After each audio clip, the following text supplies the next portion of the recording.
She returned to her hometown after 10 years away, but no one recognized her. Emma Crawford hadn't been home in 10 years. The small town of Blackhall, with its weathered storefronts and familiar faces, had become nothing more than a distant memory she'd deliberately tucked away. She'd left at 18, determined never to look back, her bus ticket a promise of freedom and new beginnings. But then the letter came. It arrived on a rainy Tuesday, slipped between bills and advertisements. No return address, no signature. Just a single, typewritten line, "You need to come back before it's too late." Emma had almost thrown it away. Almost. But something about those words clawed at her, settling like a cold stone in her stomach. 3 days later, she requested leave from her editor at the Chicago Tribune, packed a single suitcase, and boarded a train to Blackhall. The station looked smaller than she remembered.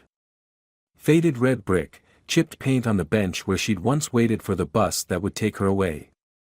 Emma breathed in the crisp autumn air, feeling a mix of nostalgia and unease wash over her. She'd made it as a journalist in Chicago, hard-hitting stories, a growing reputation. Coming back felt like stepping backward. Her rental car hummed along the familiar roads. Maples lined the streets, their leaves turning amber and crimson. Nothing seemed to have changed, yet everything felt subtly wrong, like a familiar room where all the furniture had been shifted an inch to the left.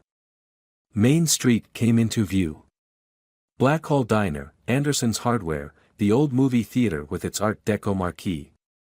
Emma parked and walked toward Rose's Cafe, where she'd worked all through high school. The bell above the door jingled as she entered. The first thing that unsettled her was the looks. Mrs. Peterson, who had ordered the same black coffee every morning for as long as Emma could remember, glanced up briefly, then returned to her newspaper without a hint of recognition. "Emma? Emma Crawford," she ventured, stopping beside the woman's table. Mrs. Peterson looked up again, her brow furrowed. "I'm sorry, do I know you?" Emma laughed nervously. "Of course. I worked at the library with your daughter Bethany. Used to babysit your grandson Tyler." The woman's expression remained blank. "I think you have me confused with someone else, dear. My daughter's name is Sarah, and she doesn't have any children." A chill ran down Emma's spine. She mumbled an apology and moved toward the counter. Behind it stood a middle-aged man with salt and pepper hair, wiping down the surface with practiced motions. Not Rose, who'd owned the place, but someone vaguely familiar. "Tony?" Emma asked. "Tony Mercer." The man looked up. "That's me. What can I get you?" "It's Emma. Emma Crawford." Tony's friendly smile didn't waver, but his eyes showed no spark of recognition. "Nice to meet you, Emma. First time in Blackhall?" Her mouth went dry. "No, I grew up here. I worked in this cafe. Rose hired me when I was 16. Tony's expression shifted subtly. "Rose was my mother. She passed away 5 years ago." "I'm so sorry," Emma said automatically, though her mind was racing. This was Tony, Rose's son, who used to come in on weekends. They'd dated briefly senior year, before everything fell apart. How could he not remember her? "I don't recall any Emma working here," he continued, his eyes narrowing slightly. "I left 10 years ago. Just after graduation." Tony shook his head. "Sorry, doesn't ring a bell. But Mom had a lot of help over the years."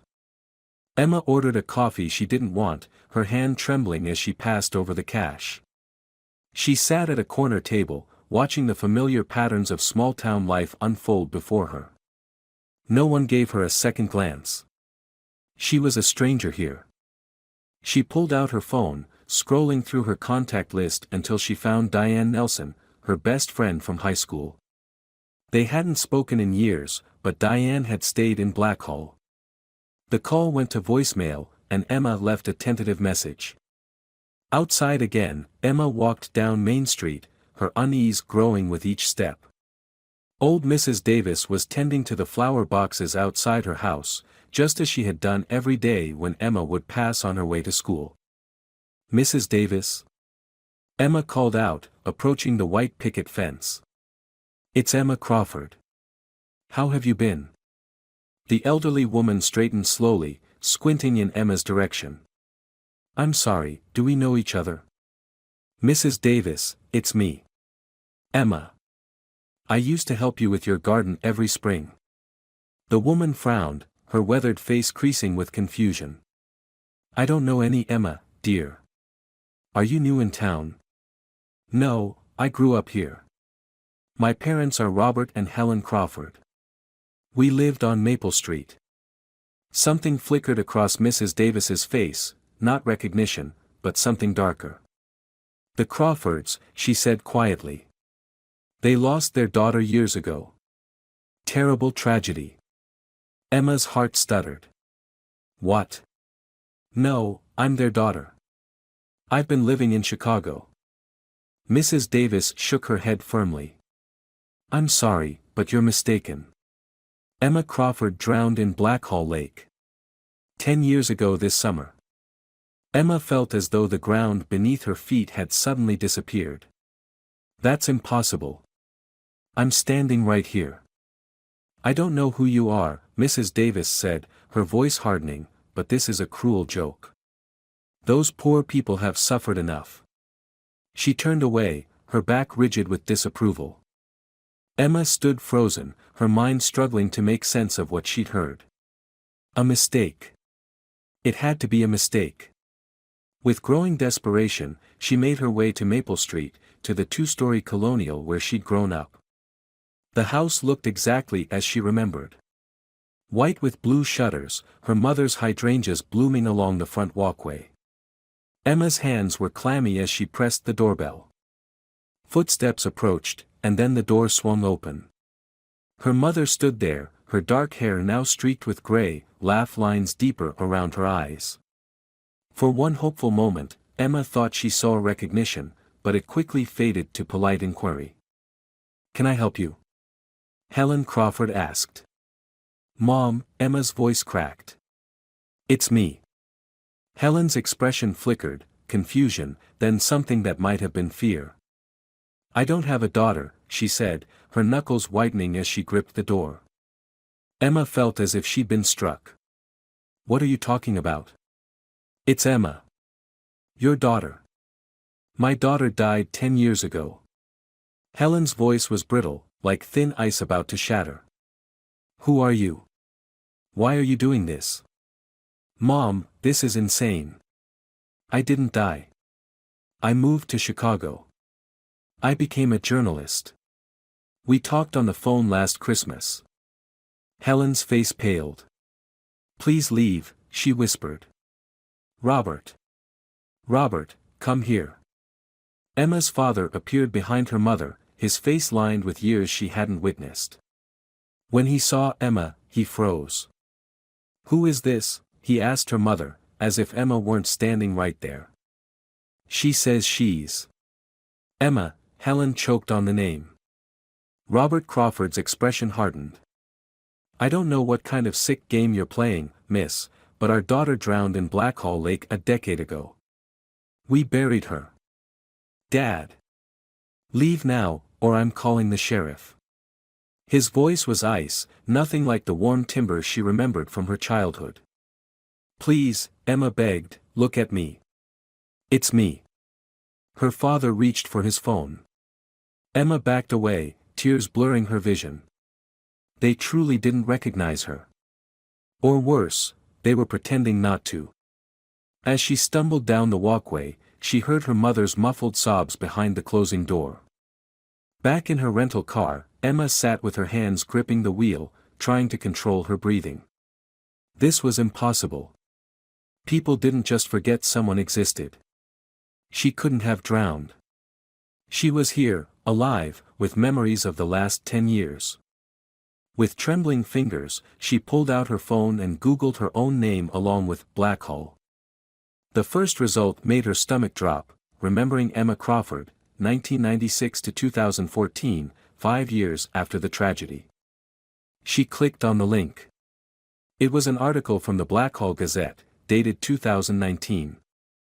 There was her senior portrait, the one she remembered taking just weeks before graduation. The article described how she had gone swimming alone in Blackhall Lake and drowned. How her body had been recovered 3 days later. How the community had rallied around her grieving parents. "This is impossible," she whispered, scrolling frantically. There were quotes from her teachers, from Toni Mercer, even from Diane Nelson, all remembering a girl who had supposedly died a decade ago. Emma pulled up her own social media profiles on her phone. They were all there, her life in Chicago, her job, her friends. She scrolled back to posts from years ago. Everything was intact. She hadn't imagined the last 10 years. She started the car and drove toward the one place she'd avoided since arriving, Blackhall Lake. The lake looked serene in the late afternoon light, its surface rippling gently under a light breeze. Yellow caution tape, weathered and falling in places, still cordoned off the old dock that stretched into the deeper water. Emma parked and walked down to the shore, memories washing over her. Summer days swimming with friends, 4th of July picnics, ice skating in winter. And that last night before she left for Chicago, when she'd come here alone. She approached the memorial bench she'd spotted from the parking lot, dark wood with a small brass plaque. As she drew closer, she could read the inscription, "In loving memory of Emma Crawford, whose spirit will forever grace these waters." Her legs nearly gave out. She sank onto the bench dedicated to herself, her mind racing. Had she actually died here? Was she a ghost, a hallucination, some kind of walking delusion? But no, she had a life in Chicago. She had an apartment, colleagues, a career. She ate food, felt pain, slept and dreamed. She wasn't dead. A twig snapped behind her. Emma whirled around to see an elderly man watching her from the tree line. He leaned heavily on a cane, his face weathered by years in the sun. "You shouldn't be here," he said, his voice gravelly. Emma stood. "Do you know who I am?" The old man tilted his head. "You look like her. The Crawford girl who drowned." He pointed toward the lake with his cane. "Out there, where the dock ends." "But I didn't drown," Emma insisted. "I'm Emma Crawford. I'm alive." The man, the groundskeeper, she guessed from his uniform, studied her with rheumy eyes. Things aren't always what they seem in Blackhall. Especially not at the lake. "What does that mean?" Emma took a step toward him. He backed away. "Some say this town has a way of replacing people." He glanced nervously at the water. "Never believed it myself. Until now." "Replacing people? What are you talking about?" The old man shook his head. "You should leave Blackhall. Before they notice." "Before who notices?" But he was already shuffling away, disappearing into the trees as quickly as his cane would allow. Emma turned back to the lake, its surface now darkening as the sun began to set. She had played on these shores as a child, laughed with friends as a teenager. How could this same place hold her death certificate? Her phone rang, startling her. Unknown number. She answered with a tentative, "Hello. Emma." It was Diane Nelson's voice. "I got your message." Relief flooded through her. "Diane, thank God. Everyone here thinks I'm dead. They say I drowned in the lake 10 years ago." A long pause. "Who is this really?" Emma's heart sank. "It's Emma. Your best friend from high school. We were going to be roommates at Northwestern, remember? But then I decided to stay in Chicago, and you went back to Blackhall." "Emma Crawford died before graduation," Diane said flatly. "I was at her funeral." "Diane, please. Stop calling me." The line went dead. Emma stared at her phone in disbelief, then pulled up her photos. There they were, pictures of her and Diane from high school, selfies with their arms around each other, silly faces at prom. Proof that she had existed, that they had been friends. As darkness fell over the lake, Emma made a decision. Whatever was happening, mass delusion, elaborate hoax, or something more sinister, she needed answers. And she wouldn't leave Blackhall until she found them. The lakeside motel sat on the edge of town, its neon sign flickering in the growing darkness. Emma checked in, giving only her first name. The clerk, a bored teenager, didn't seem to recognize her, which was almost a relief. In her room, Emma spread out everything she had brought from Chicago, her press credentials, driver's license, credit cards, all bearing her name. She was real. Her life was real. So why did her hometown think she was dead?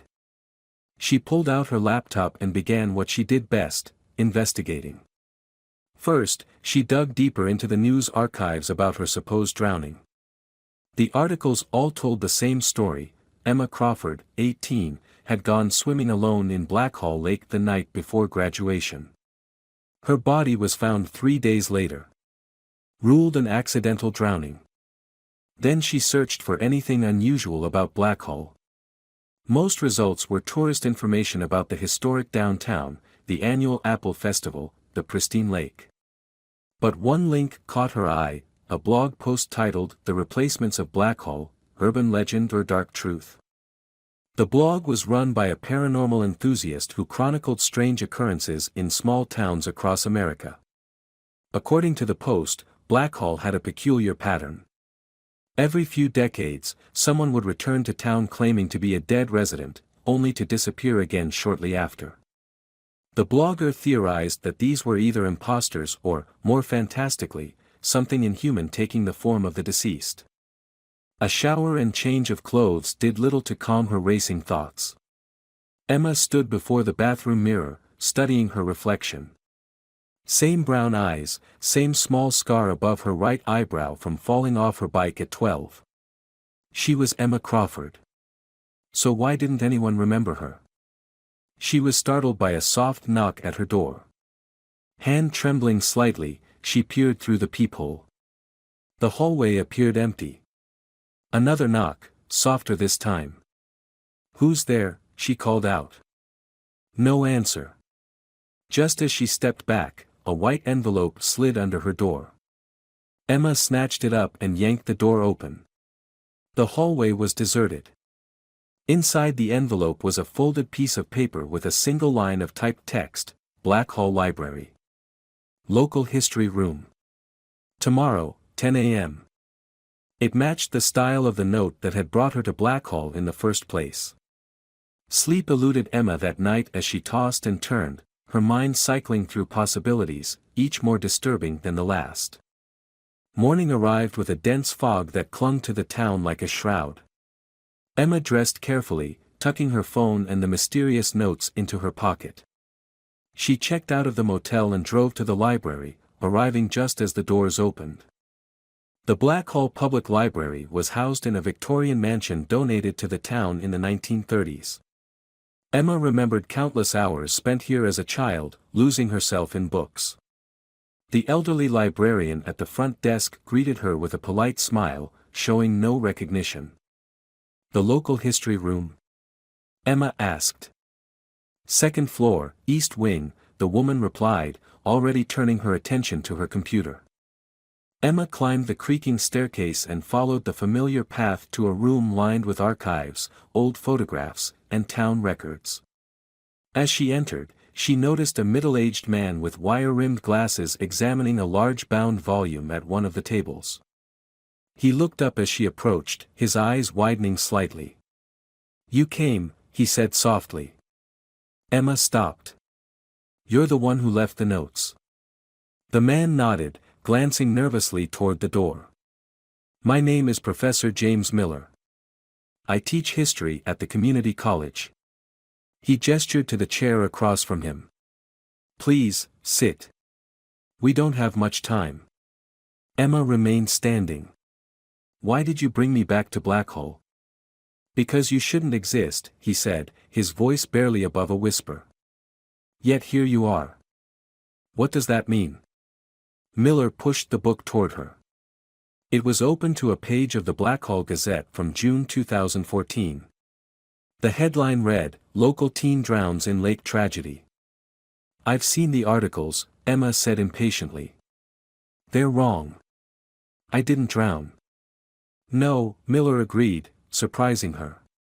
"You didn't. But Emma Crawford did." Emma sank into the chair. "I don't understand." Miller leaned forward. "I've been studying Blackhall's history for 20 years. There's a pattern that few people notice because the town forgets." He tapped the newspaper article. "Every generation or so, someone disappears, usually at the lake. And sometimes, years later, they come back. But by then, history has been rewritten. No one remembers them as they were." "That's impossible," Emma protested. "You can't just rewrite history." "In Blackhall, you can," Miller said grimly. "I started noticing discrepancies in the town records years ago.